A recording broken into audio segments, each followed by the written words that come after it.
নমস্কাৰ মই মজিদ বন্ধুসকল পলকতে চাওক আজি 9টা গুৰুত্বপূৰ্ণ খবৰ। প্ৰথমটো খবৰ, ভাৰত বিৰোধী শক্তিৰ সৈতে হাত মিলাইছে কংগ্ৰেছ নেতা ৰাহুল গান্ধীয়ে। ৰাহুল গান্ধীৰ সাংসদ পদ খাৰিজ কৰাৰ লগতে আজীৱন নিৰ্বাচন খেলিব নোৱাৰাকৈ নিষেধাজ্ঞা আৰোপ কৰিব লাগে। ভাৰত আমেৰিকা বাণিজ্য চুক্তি সন্দৰ্ভত লোকসভাত ৰাহুল গান্ধীয়ে প্ৰশ্ন তোলাৰ পাছতে বিজেপি সাংসদ নিশিকান্ত দুবেৰ সংসদত এই প্ৰস্তাৱ ৰাহুল গান্ধীৰ বিৰুদ্ধে। পুনৰ সাংসদ পদ হেৰুৱাব নেকি ৰাহুল গান্ধীয়ে? বিৰোধী দলপতিগৰাকীৰ সাংসদ পদ খাৰিজ কৰিবলৈ লোকসভাত প্ৰস্তাৱ দাখিল কৰিছে বিজেপিৰ সাংসদ নিশিকান্ত দুবেই। ভাৰত আমেৰিকাৰ অন্তৰ্বৰ্তীকালীন বাণিজ্য চুক্তি আৰু কেন্দ্ৰীয় বাজেটক লৈ ৰাহুল গান্ধীয়ে চৰকাৰৰ ওপৰত চোকা আক্ৰমণ কৰাৰ বিৰুদ্ধে এই ব্যৱস্থা গ্ৰহণ কৰিবলৈ আহ্বান জনাইছে বিজেপিৰ সাংসদগৰাকীয়ে। বিজেপিৰ সাংসদগৰাকীৰ অভিযোগ যে ৰাহুল গান্ধীয়ে দেশক বিপথে পৰিচালিত কৰিছে। তেওঁৰ প্ৰস্তাৱত এই বিষয়ত আলোচনা, ৰাহুল গান্ধীৰ সংসদীয় সদস্য পদ খাৰিজ কৰা আৰু নিৰ্বাচনত অৱতীৰ্ণ হোৱাৰ ওপৰত আজীৱন নিষেধাজ্ঞাৰ দাবী কৰা হৈছে। অৱশ্য ৰাহুল গান্ধীৰ বিৰুদ্ধে বিশেষাধিকাৰ প্ৰস্তাৱ উত্থাপন কৰাৰ কোনো পৰিকল্পনা নাই বুলি স্পষ্ট কৰি দিয়ে দুবেই। সংবাদ মাধ্যমৰ সৈতে হোৱা এক সাক্ষাৎকাৰত তেওঁ কয় যে ৰাহুল গান্ধীয়ে জৰ্জ চৰছৰ দৰে বহিৰ্শক্তিৰ সহযোগত দেশক বিপথে পৰিচালিত কৰিছে। উল্লেখযোগ্য যে সদনত ৰাহুল গান্ধীয়ে চোকা সমালোচনা কৰি কৈছিল যে ভাৰত আমেৰিকাৰ বাণিজ্য চুক্তিত চৰকাৰে দেশৰ স্বাৰ্থৰ লগত আপোচ কৰিছে। চৰকাৰে নিজেই স্বীকাৰ কৰিছে যে বৰ্তমান বিশ্বই এক অস্থিৰ সময় পাৰ কৰিছে, য'ত শক্তি আৰু বিত্তক অস্ত্ৰ হিচাপে ব্যৱহাৰ কৰা হৈছে।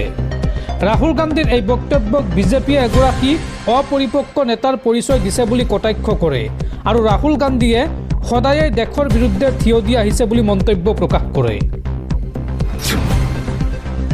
পৰৱৰ্তী খবৰ, অৱশেষত মুকলি আকাশৰ তললৈ ওলাই আহিল বীৰ লাচিত থানাৰ 2 নেতা ক্ৰমে ৰন্টু পানীফুকন আৰু বিকাশ অসম।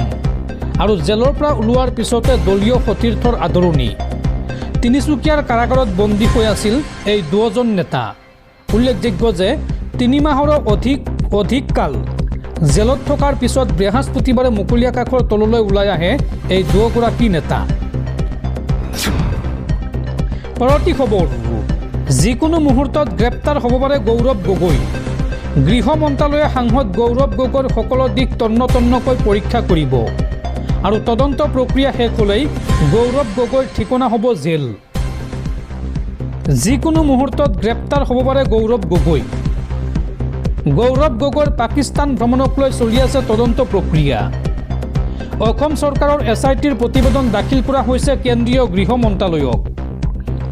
গৃহ মন্ত্ৰালয়ে সাংসদ গৌৰৱ গগৈৰ সকলো দিশ তন্নতন্নকৈ পৰীক্ষা কৰিব আৰু তদন্ত প্ৰক্ৰিয়া শেষ হ'লেই গৌৰৱ গগৈৰ ঠিকনা হ'ব জেল।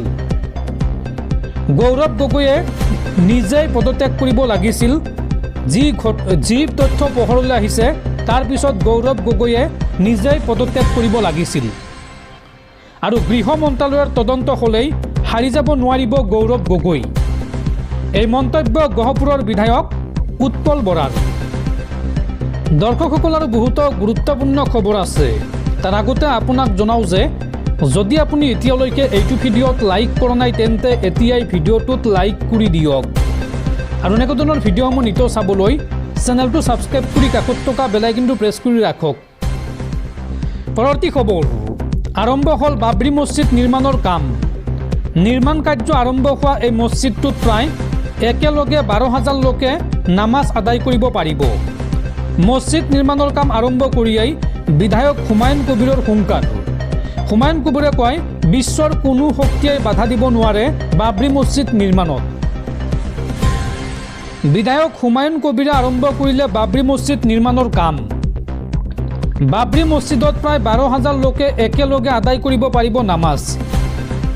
55 কোটি টকা ব্যয় সাপেক্ষে পশ্চিমবংগত নিৰ্মাণ কৰা হ'ব এই বাবৰি মছজিদ। আগন্তুক 2 বছৰৰ ভিতৰত সম্পূৰ্ণ হ'ব এই বাবৰি মছজিদৰ নিৰ্মাণ কাৰ্য। মছজিদ নিৰ্মাণৰ কাম আৰম্ভ কৰিয়েই হুংকাৰ বিধায়ক হুমায়ুন কবিৰৰ। বিশ্বৰ কোনো শক্তিয়ে বাধা দিব নোৱাৰে বাবৰি মছজিদ নিৰ্মাণত, এই হুংকাৰ বিধায়ক হুমায়ুন কবিৰৰ। উল্লেখযোগ্য যে বিগত 6 ডিচেম্বৰত স্থাপন কৰা হৈছিল এই বাবৰি মছজিদৰ আধাৰশিলা আৰু আধাৰশিলা স্থাপনৰ দিনটোতেই ওলাই আহিছিল হাজাৰ হাজাৰ মুছলমান আৰু এতিয়া বিধায়ক হুমায়ুন কবিৰে আৰম্ভ কৰিছে এই বাবৰি মছজিদ নিৰ্মাণৰ কাম। পৰৱৰ্তী খবৰ, নিৰ্বাচনৰ পূৰ্বে কংগ্ৰেছৰ ৰেলীত বিজেপিৰ আক্ৰমণ। চতিয়াত কংগ্ৰেছৰ সমদলত বিজেপিৰ ভেৰুনীয়া গুণ্ডা বাহিনীৰ আক্ৰমণ আৰু এই ভয়ংকৰ আক্ৰমণত কংগ্ৰেছৰ কেইবাখনো বাহন ভাঙি চুৰমাৰ হৈছে, লগতে আহত হৈছে বহুকেইজন কংগ্ৰেছৰ নেতাকৰ্মী। কংগ্ৰেছৰ উত্থানত ক্ৰমাৎ শংকিত হৈ পৰিছে সাহসীয় দল বিজেপি। শোণিতপুৰৰ বিহুগুৰিৰ পিছত বৃহস্পতিবাৰে সেয়ে চতিয়াতো অসম প্ৰদেশ কংগ্ৰেছ কমিটিক সমদল কৰি যোৱাত বিজেপিৰ ভেৰুনীয়া গুণ্ডা বাহিনীয়ে বাধা প্ৰদান কৰে।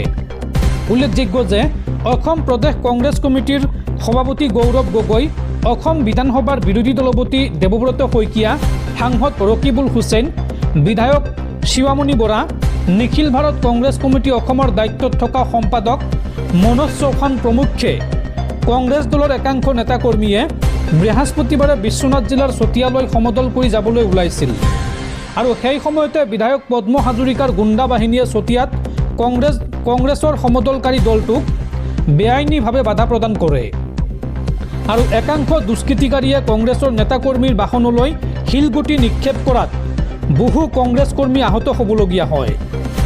শিলগুটি নিক্ষেপ কৰাৰ ফলত কংগ্ৰেছৰ নেতাকৰ্মীসকলৰ কেইবাখনো বাহনো ক্ষতিগ্ৰস্ত হয় আৰু পৰিস্থিতি নিয়ন্ত্ৰণৰ বাহিৰলৈ যোৱাত বিশ্বনাথ চাৰিআলি আৰক্ষীৰ এটা বৃহৎ দল বৰগাঙলৈ আহে আৰু তাতেই ঘটনা সন্দৰ্ভত কংগ্ৰেছৰ তৰফৰ পৰা দুষ্কৃতিকাৰীৰ বিৰুদ্ধে এজাহাৰ দাখিল কৰে। পৰৱৰ্তী খবৰ, আমাৰ বাবেহে এজিপি দলটো ধ্বংস হ'ল। এজিপি ভাগ নোহোৱা হ'লে আগন্তুক 100 বছৰলৈ অসমত জিকি থাকিলহেঁতেন। মই বিজেপিত যোগদান নকৰালৈকে এজিপি শক্তিশালী আছিল। মই বিজেপিত যোগদান কৰাৰ বাবেহে বহুত মানুহ বিজেপিলৈ আহিল। গুৱাহাটী মহানগৰীত এই তাৎপৰ্যপূৰ্ণ মন্তব্য দিছপুৰ সমষ্টিৰ বিজেপিৰ বিধায়ক অতুল বৰাৰ। পৰৱৰ্তী খবৰ, 2023 চনত আমেৰিকাত পথ দুৰ্ঘটনাত মৃত্যু হোৱা ভাৰতীয় ছাত্ৰী জাহ্নৱী কাণ্ডুলাৰ পৰিয়াললৈ 260 কোটি টকাৰ ক্ষতিপূৰণ। ইউএছৰ এগৰাকী আৰক্ষী বিষয়াৰ বাহনৰ খুন্দাত প্ৰাণ হেৰুৱাইছিল ভাৰতীয় ছাত্ৰীগৰাকীয়ে আৰু এই ভাৰতীয় ছাত্ৰীগৰাকীৰ পৰিয়ালক এতিয়া 260 কোটি টকাৰ ক্ষতিপূৰণ দিয়া হৈছে। পৰৱৰ্তী খবৰ, মই যদি পাকিস্তানৰ এজেণ্ট তেন্তে SITয়ে মোক প্ৰশ্ন নকৰিলে কিয়? আদালতত নহয়, এইবাৰ ৰাজপথত যুঁজিম মুখ্যমন্ত্ৰীৰ বিৰুদ্ধে। মুখ্যমন্ত্ৰীৰ যদি সাহস আছে তেন্তে মোৰ বিৰুদ্ধে সন্মুখৰ পৰা যুঁজ দিয়ক। মুখ্যমন্ত্ৰী হিমন্ত বিশ্ব শৰ্মাক এই প্ৰত্যাহ্বান অসম প্ৰদেশ কংগ্ৰেছ কমিটিৰ সভাপতি গৌৰৱ গগৈৰ। আদালতত নহয়, ৰাজপথত যুঁজিম মুখ্যমন্ত্ৰীৰ বিৰুদ্ধে, এই হুংকাৰ গৌৰৱ গগৈৰ। গৌৰৱ গগৈয়ে লগতে কয় যে মুখ্যমন্ত্ৰীৰ যদি সাহস আছে তেন্তে মোৰ বিৰুদ্ধে সন্মুখৰ পৰা যুঁজ দিয়ক। ভাৰতবৰ্ষৰ আটাইতকৈ দুৰ্নীতিগ্ৰস্ত মুখ্যমন্ত্ৰী হৈছে হিমন্ত বিশ্ব শৰ্মা। মুখ্যমন্ত্ৰীৰ দুৰ্নীতি ফাদিল কৰাৰ বাবেই আমাৰ ওপৰত মানহানিৰ গোচৰ দিছে। মই যদি পাকিস্তানৰ এজেণ্ট তেন্তে SITয়ে মোক কিয় প্ৰশ্ন নকৰিলে? হিমন্ত বিশ্ব শৰ্মাই জানেই এই সকলোবোৰ অভিযোগ মিছা। সেইবাবে মোৰ ওচৰলৈ SIT নপঠালে মুখ্যমন্ত্ৰীয়ে। হিমন্ত বিশ্ব শৰ্মাৰ বিৰুদ্ধে এইদৰে সৰব হৈ পৰে APCCৰ সভাপতি গৌৰৱ গগৈ। পৰৱৰ্তী খবৰ, 26ৰ বিধানসভা নিৰ্বাচনক লৈ ডাঙৰ খবৰ। কংগ্ৰেছৰ আভ্যন্তৰীণ কণ্ডলৰ পৰিণতিত বিৰোধী ঐক্যজোঁটত বাধা। শনিবাৰে ৰাইজৰ দলৰ সৈতে মিত্ৰতাক লৈ কথা আছিল আলোচনাৰ। অখিল গগৈৰ সৈতে বৈঠকত মিলিত হোৱাৰ কথা আছিল প্ৰাক্তন সভাপতি ভূপেন বৰাৰ আৰু অন্তিম মুহূৰ্তত ভূপেন বৰাই বাতিল কৰিলে বৈঠক। মিত্ৰতা সন্দৰ্ভত আলোচনাৰ বাবে দায়িত্ব অৰ্পণ ভূপেন বৰাৰ লগতে ৰকিবুল হুছেইনকো আৰু ৰকিবুল হুছেইনক দায়িত্ব দিয়াৰ পিছতে মিত্ৰতাৰ বৈঠকক লৈ অনিশ্চয়তা।